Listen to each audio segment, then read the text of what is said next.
how to create or open LiteCoin wallet account. Hello everyone, I am Bishaka and welcome to our channel Create, Login and Delete. Let's get right into the tutorial. In order to sign up to LiteCoin wallet, firstly make sure you have the LiteCoin wallet application on your device.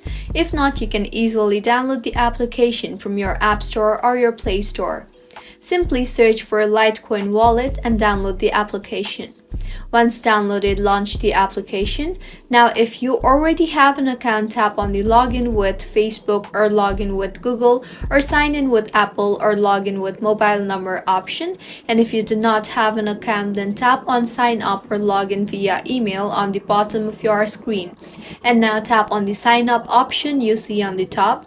Go ahead and enter your email address and then create a password and repeat the password. Tap on the sign up option now. You will be asked to create a PIN code for your account and then reconfirm the PIN code.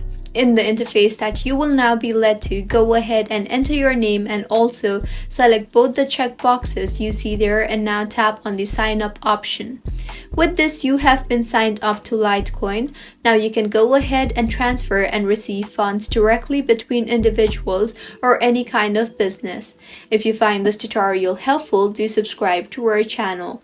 Thank you for staying with us until the end.